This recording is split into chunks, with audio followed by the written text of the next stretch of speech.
आज मैं फिर आपके मंच के माध्यम से वादा करके जाता हूं, साथियों, साफ देना पड़ेगा कि लोकसभा चुनाव से पहले हर हालत में क्या मुझे अपने आप को बेचना भी पड़े, मैं बिश्नोई समाज को ओबीसी के अंदर ला के दूंगा।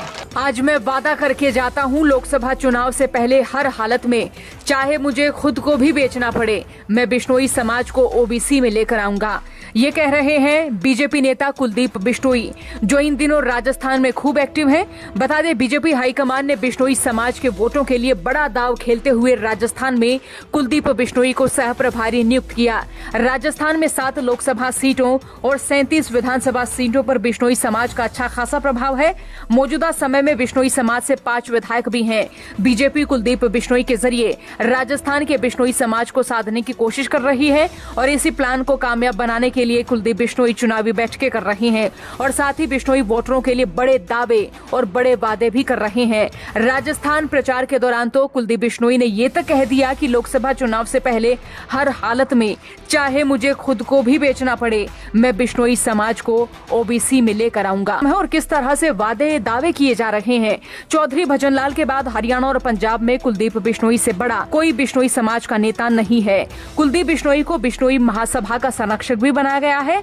बिश्नोई अगस्त 2022 में कांग्रेस छोड़कर बीजेपी में शामिल हुए थे।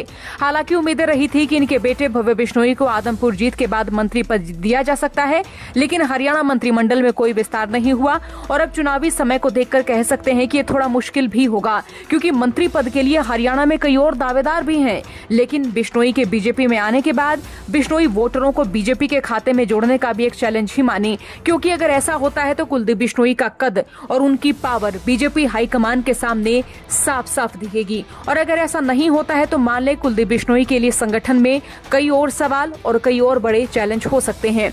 राजस्थान में अपने पिता भजनलाल की पुण्यतिथि पर कुलदीप बिश्नोई राजस्थान में उनकी एक प्रतिमा का अनावरण भी करने पहुंचे थे और इतना ही नहीं, कुछ दिन पहले समाज की एक धर्मशाला की नींव भी रखी गई थी। अब बीजेपी ने राजस्थान का चुनावी रण जीतने के लिए कुलदीप बिश्नोई को बिश्नोई वोटरों को लामबंद करने की जिम्मेदारी सौंपी है।